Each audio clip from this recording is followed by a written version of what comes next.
Welcome to the Pebble in My Shoe podcast. I'm Miffy Hoad, your host here, and each episode I'm in conversation with my guests about the pebble in their shoe that has nudged them to choose a life that aligns them closer to their truth and authentic self. The pebble in my shoe is an analogy for an inner niggle or knowing that becomes so insistent that we have to pay attention. We can ignore it only for so long, and eventually have to stop to investigate it, listen to it, and honour what it's telling us. It becomes a catalyst for action to change something that no longer serves us. This can be something internal, like a belief or mindset. It can be about how we behave in certain situations or relationships. Or it can be something that changes our life trajectory, like ending a relationship, changing careers, or moving to a different place. Taking the action and making the change invariably requires courage, often a leap of faith, and at the very least, to try something new and outside of our comfort zone. Whatever the action or change happens to be, the pebble ultimately moves us to live more authentically, more aligned to our true nature. My intention for the conversations here is to inspire or offer hope to those of you who resonate with the stories shared, that you'll hear something that supports you on your own journey, and if there's a pebble in your shoe, that you'll find the courage to make the changes that align you closer with your authentic self. Thank you for being here, and let's get into the content of this episode. I'm talking to you today myself about the pebble in my shoe that has always brought me back to my daily practice. This month in the Daisy Coaching Hub, the focus is on establishing a daily practice, and so it's fitting to choose this subject for this episode. I know that a lot of people have this inner niggle, and knowing that daily or regular meditation or mindfulness practice would help them, but they never quite get around to it. And establishing a daily practice is like forming any new habit. It takes time and dedication, but also having some guidance and effective skills is an important way to get things started. I've been interested in meditation and mindfulness all my adult life, but my practice was sporadic. I'd have phases of regular, committed, solid practice that could last months or even several years at times. I'd also have phases of not practicing at all, or only in a haphazard or superficial way. While my formal sitting practice may have taken many years to really establish in an efficient way, I've found that practicing informally to be much easier to integrate.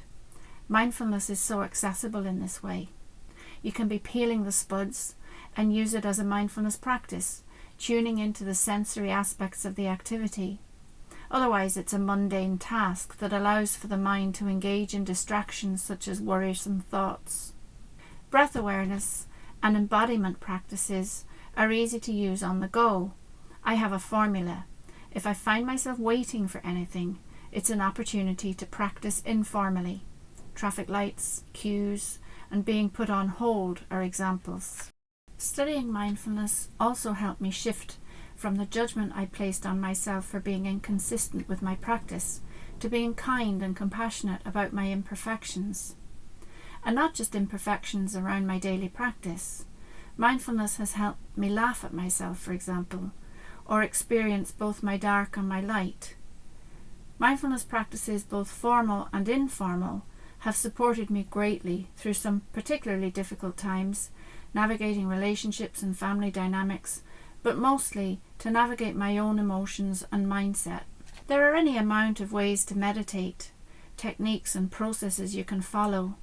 There's no right or wrong way per se. There are ways that are more effective possibly, but even then, if they're left in the space of theory and not actually practiced, then they don't work either. This is what I always tell people about daily practice. First and foremost, it's called a practice because you have to practice. You aren't going to be good at something straight away, and you'll improve the more you do it. Also, there'll come a time when you've got the hang of it that you have a practice that just doesn't flow, or you're really distracted, and that's okay. The point of mindfulness practice is that you simply become aware that you're distracted, but don't attach to it. You observe it without judgment or agenda, simply noticing it and allowing it. A strange phenomenon occurs when you allow something. It somehow changes and often dissipates, transforming into something new or different. But I want to talk about the pebble in my shoe around this. I find that if my practice is either offline or not very solid, I'll get nudges to practice or change up my practice.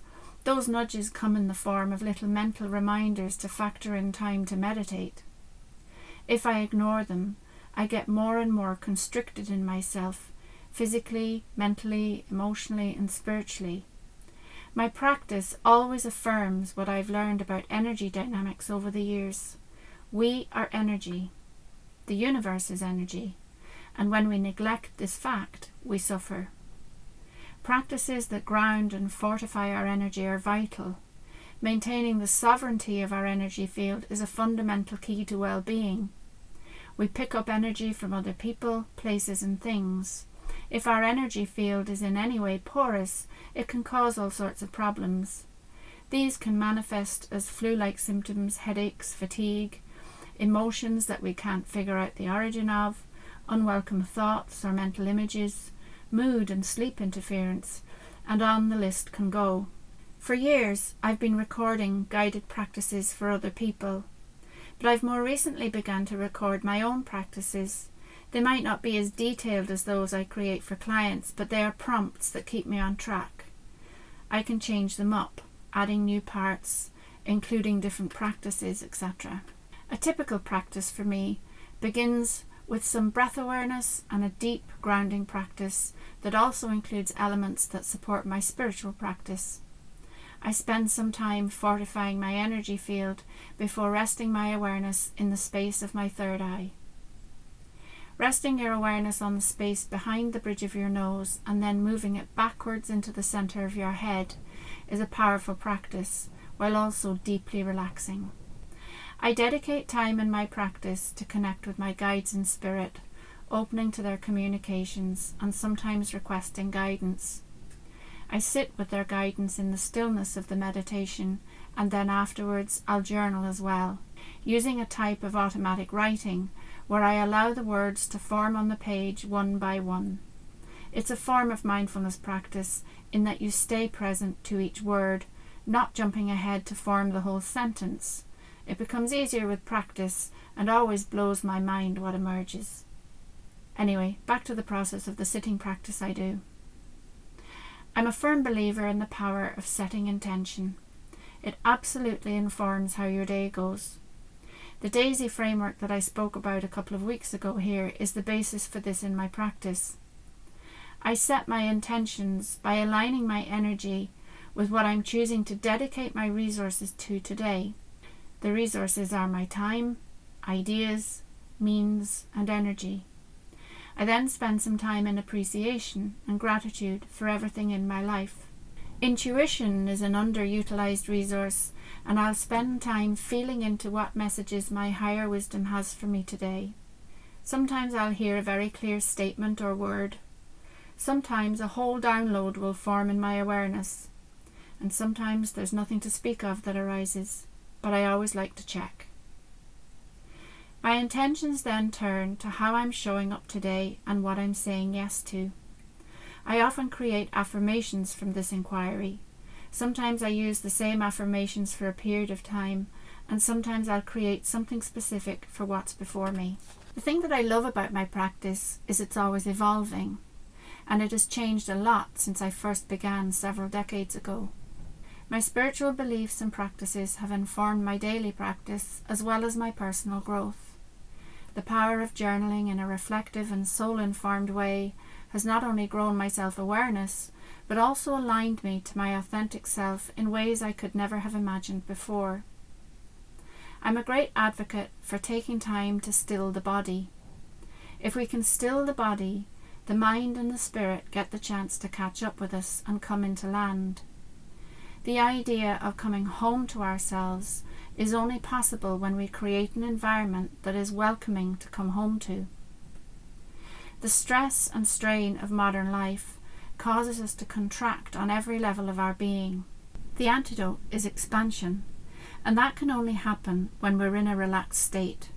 Practices like the hand on heart provide a way into the space of expansion and creates internal space that invites us to be content and accepting of our authentic self.